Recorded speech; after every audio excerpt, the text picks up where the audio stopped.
Good morning. Limits सी माई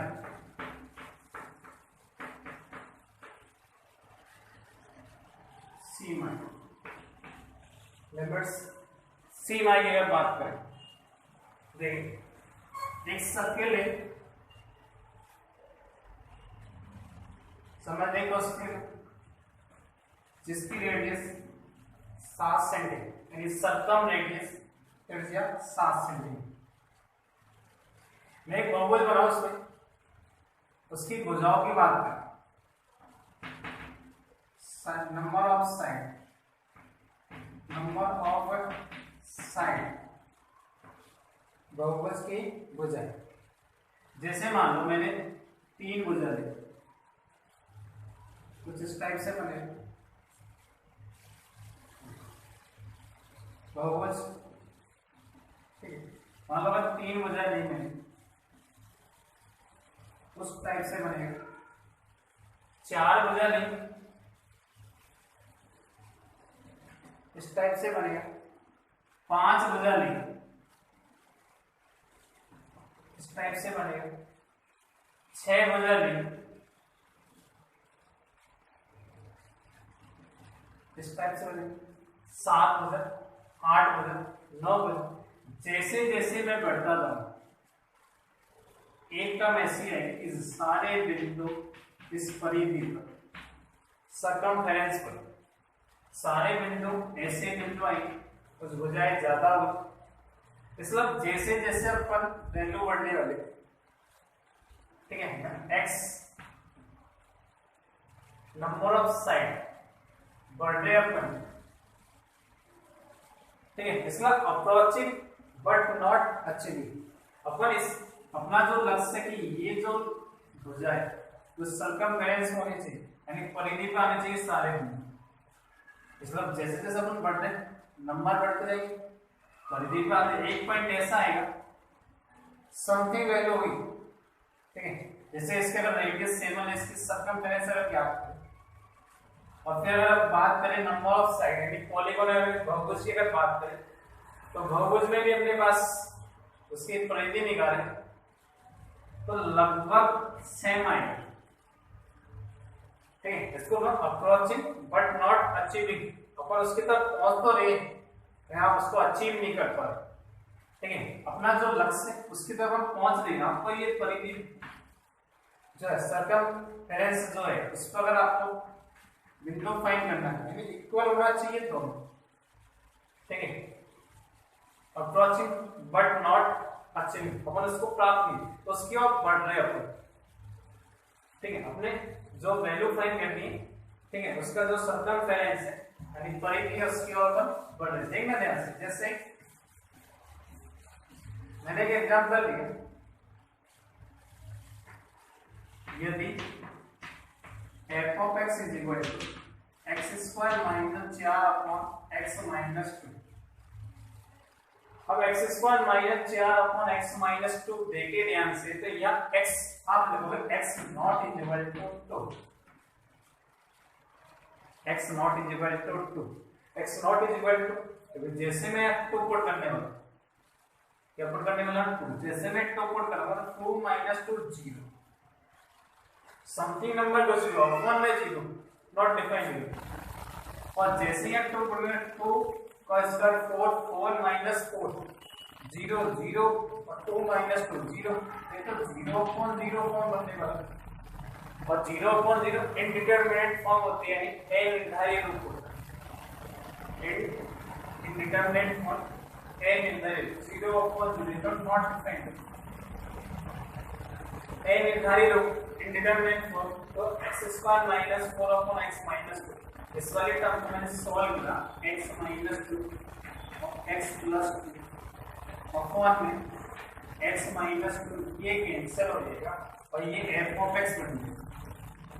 x not equal to x2 पे नहीं, ठीक। अब देखा मैं बात, जैसे अगर बात करें मैंने x की जो वैल्यू वो 1.9 है, 1.9, देखना ये x इज इक्वल टू 1.9 अपन रखने वाले और 1.9 f ऑफ x की वैल्यू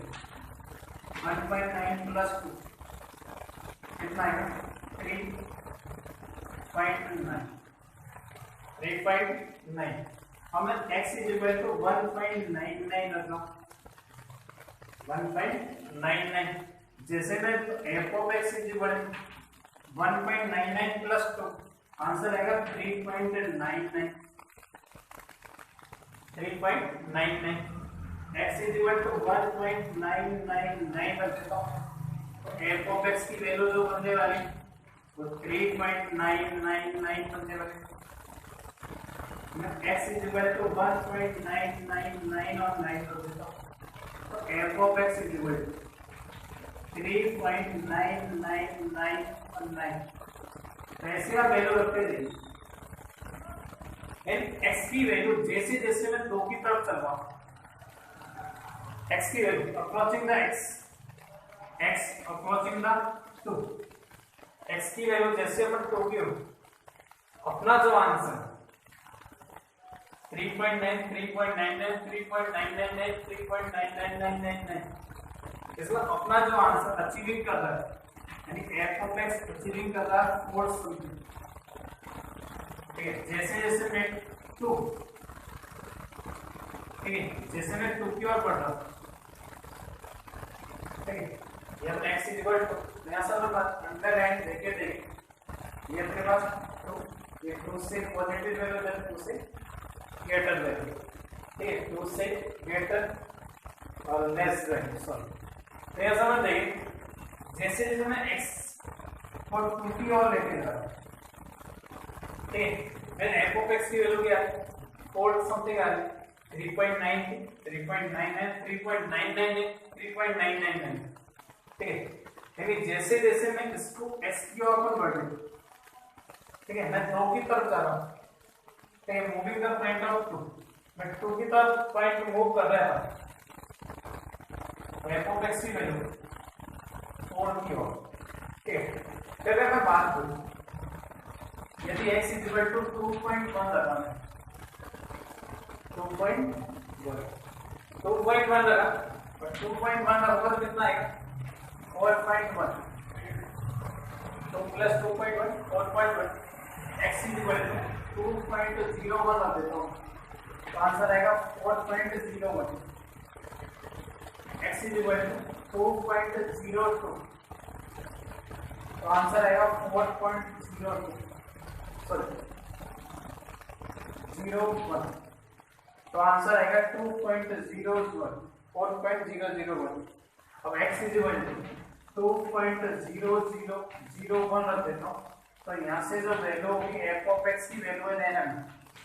तो f ऑफ x की जो वैल्यू होगी 4.0001 इसमें मैं इधर से ये बाई सीमा ये दाई सीमा के ऊपर मैं 2 की तरफ आ रहा हूं देखना ध्यान से तो ये जो वैल्यू वो 4 की ओर से 4 लाने को 4.1 4.0 4.001 4.000 पर इसका जैसे हम 2 की ओर आएंगे तो ये जो वैल्यू है फाइनली आंसर 4 ये तो समझ में आ गई लिमिट इसको आप इधर वाला पार्ट में बात करेंगे ये वाला क्या होगा ये दाया भाग होगा और ये कौन सा हो जाएगा बाया भाग दाया भाग बाया भाग राइट हैंड और ये बन जाएगा लेफ्ट हैंड तो आपको क्या करना है जब राइट हैंड और जब आप लिमिट अप्लाई करेंगे तो इसको लिखेंगे limit s into minus f of x और मैं और ये लिख देता हूँ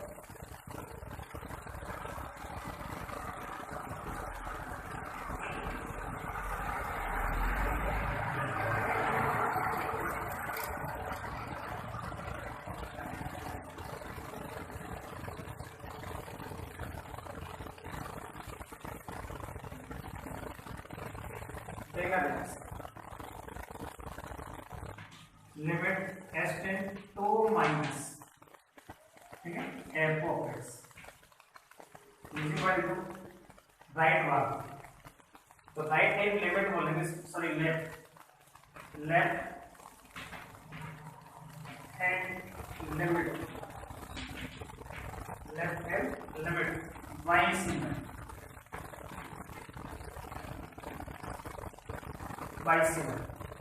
अगर मैं इसको लिमिट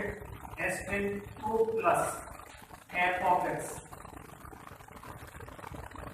बन जाएगा राइट हैंड लिमिट वाई सी में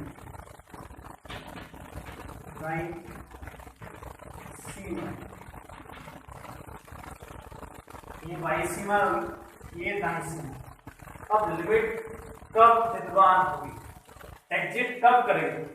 ठीक है, लिमिट एग्जिट करेगी जब दाई सीमा और बाई सीमा, इसका limit S tends to minus f of x is equal to limit S tends to plus f of x, ठीक है। यहां से हम बात करें L H F left hand limit is equal to R H F right hand limit is equal to right hand limit, ये exit हो गया अपने लिमिट क्या होगी, एग्जिट, विद्वान होगी या परिभाषित होगी, कैसे ही इसके साथ एक कंडीशन और,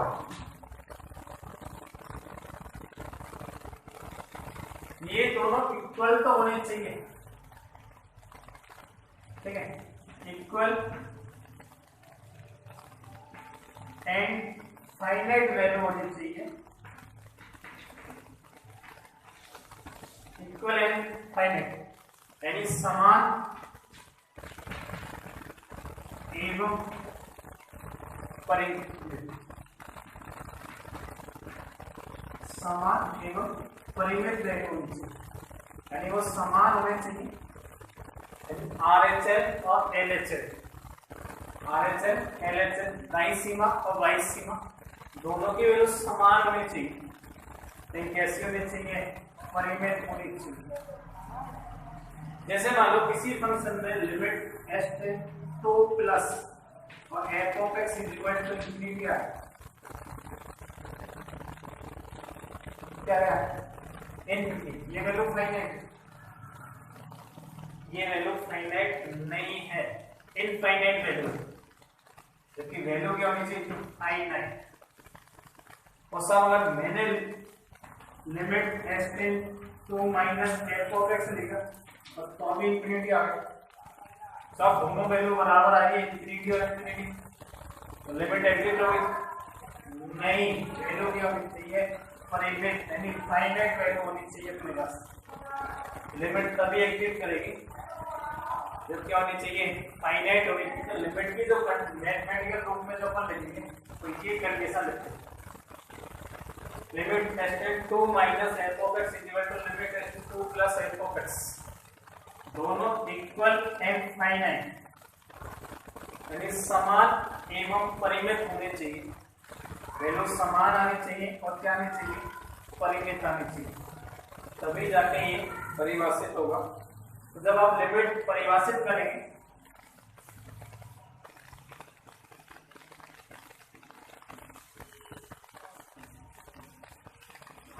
लिमिट की अगर बात करें यानी R H L is equal to L H L equal and finite, समान तथा परिमित माना चाहिए, ये डेफिनेशन कहती है अपने पास, यानी LHL is equal to R दाई सीमा इज इक्वल टू बाई सीमा, इक्वल एंड फाइनाइट नंबर होने चाहिए, समान तथा परिमित, उसके बाद समान तथा परिमित यानी जो भी वैल्यू होनी चाहिए वो समान एवं डिटरमिनेंट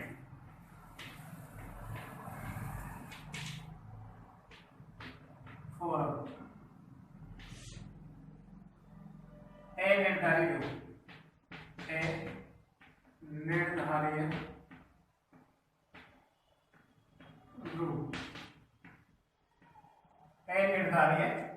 रो इनडिटरमिनेट फॉर्म कौन कौन सी होती है? 0/0, 0/0, infinity upon infinity, infinity upon infinity, infinity minus infinity, infinity into 0, infinity into 0, 0 की पावर 0, infinity की पावर 0, infinity की पावर 0 और 1 की पावर इंफिनिटी। देखिए कौन कौन 1 2 3 4 5 6 और 7, तो 7 इनडिटरमिनेट फॉर्म ए निर्धारित रो। फर्स्ट है 0/0, सब 0 में 0 का भाग देंगे ए निर्धारित रूप आता है इनडिटरमिनेट फॉर्म। हिसाब 4 में 4 का भाग देते तो 1 आना चाहिए, कितना आना चाहिए 1। किसी भी समान नंबर को समान नंबर से उड़ाते हैं, ठीक है, या कैंसिल करते हैं तो कितना होता है साहब 1 होता है, लेकिन 0/0 1 होना चाहिए, ऐसा नहीं है, क्योंकि 0/0 ए निर्धारित रूप वो तभी होना चाहिए 0/0, ठीक है। तो 0/0 कैसा हो जाएगा? ए निर्धारित इनडिटरमिनेट, इंफिनिटी अपॉन इंफिनिटी, ये भी है निर्धारित, इंफिनिटी माइनस इंफिनिटी, केवल इंफिनिटी नॉट डिफाइंड वैल्यू, ए परिभाषित वैल्यू, ए परिभाषित को माइनस कर दे तो भी वैल्यू नॉट डिफाइंड, ठीक है। ए निर्धारित रूप होगा ये इंफिनिटी माइनस इंफिनिटी, 0/0 और इंफिनिटी अपॉन इंफिनिटी, ठीक है। तो जनरली 0/0 फर्स्ट, सेकंड नंबर पे infinity upon infinity, third number पे infinity minus infinity, fourth number infinity into 0। आप तो कहते साहब हमने तो पढ़ा था कि किसी भी नंबर को अगर 0 से मल्टीप्लाई करते, कोई भी नंबर एनी नंबर को अगर मैं 0 से मल्टीप्लाई करूंगा तो 0 आने वाला है, कितना आएगा 0। वो कोई भी नंबर नहीं, वो फाइनाइट नंबर होता है। कौन सा नंबर है? Finite number, finite into 0 is equal to 0 बनेगा। ये नंबर अपने पास infinity into 0 not defined value, sorry a निर्धारित इनडिटरमिनेट फॉर्म, 0 की पावर 0, 0 की पावर 0, सब किसी भी नंबर की अगर पावर में 0 लगा दो, कोई भी नंबर, एनी नंबर,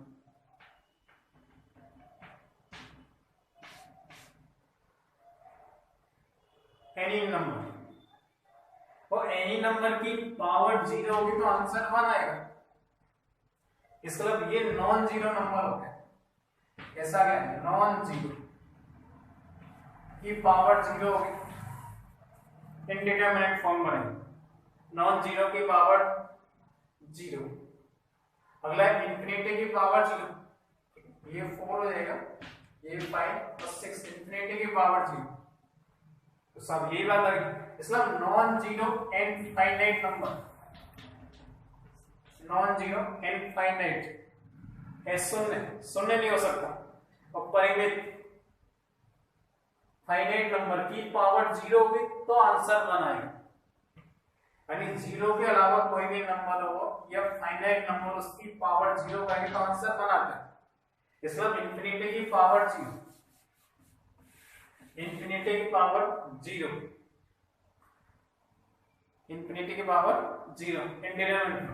और 7 है अपने पास 1 की पावर इंफिनिटी। सब 1 की पावर 1 लिखे 1 आएगा, 1 की पावर 10 1, 1 की पावर 100 1। ये तभी पॉसिबल है कि 1 की पावर जो है वो तो 0 नहीं होना चाहिए, सॉरी 0 होगा तो भी 1 आएगा,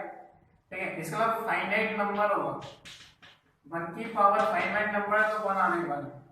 लेकिन ये इंफिनिटी है, ठीक है, ये परिभाषित मान है।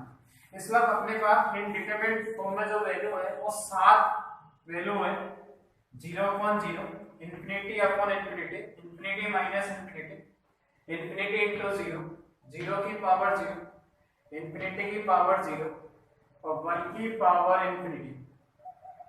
इंफिनिटी की पावर 0, 1 की पावर इंफिनिटी। याद रखना है इनको, रिमाइंडर है। 0 upon 0, infinity upon infinity, infinity minus infinity, 0 into infinity, 0 की पावर 0, इंफिनिटी की पावर 0 और 1 की पावर इंफिनिटी, 1 की पावर इंफिनिटी। ये जो 7 नंबर है इनडिटरमिनेट फॉर्म है अपने पास।